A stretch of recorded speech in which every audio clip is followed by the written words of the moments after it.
আওয়ামী লীগের তৃণমূলের যারা নেতাকর্মী আছেন তারা আসলে দলীয় হাইকমান্ডকে বৃদ্ধাঙ্গুলি দেখিয়েছেন কিনা? না, এই যে টার্মটা বললেন এটা বোধহয় ঠিক না।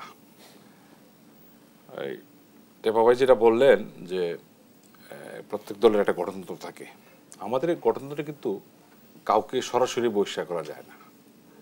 প্রথম তাকে শোকজ করতে হয়, 1-2 সপ্তাহ সময় দেওয়া হয়, শোকেস জবাব দিতে হয়। আর আমাদের এবারে যে নির্বাচন করাটা, হ্যাঁ কোনো দ্বারা অনেকে বলেন, কিন্তু আমাদের দলের সর্বোচ্চ ফোরাম যে কোনো বর্তীয় সবাই কিন্তু সিদ্ধান্ত নিতে পারে।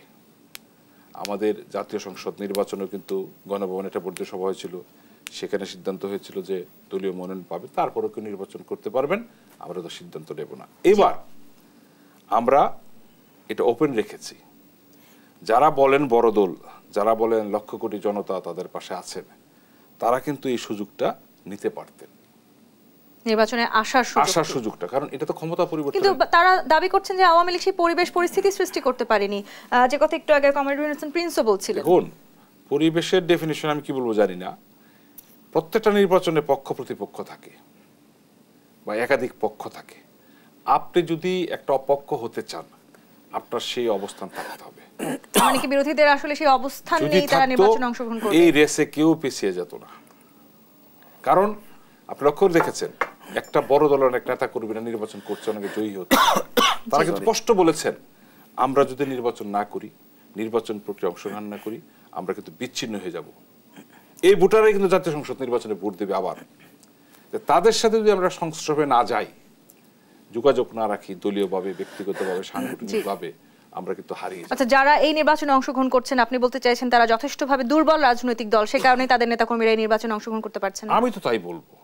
আপনার যদি ফেস করার মতো সক্ষমতা থাকতো, আপনি অবশ্যই লড়তেন। কিন্তু তারা আবার এটি দাবি করছেন তারা নির্বাচনে আসেননি বলে আওয়ামী লীগের ভোটার সংখ্যা এত কম।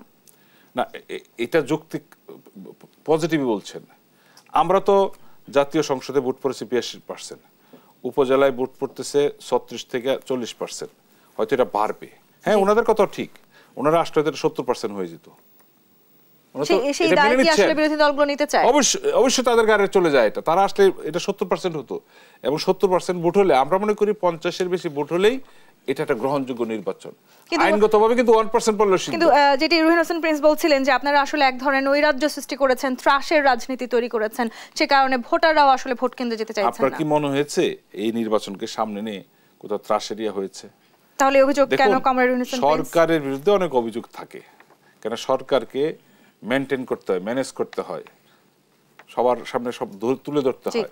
এটা হতেই পারে, এটা যার যার, প্রিন্স ভাই তো একভাবে দেখছেন, জাতীয় পার্টি তো একভাবে দেখছে, তাই না? এটা আমি বলবো না।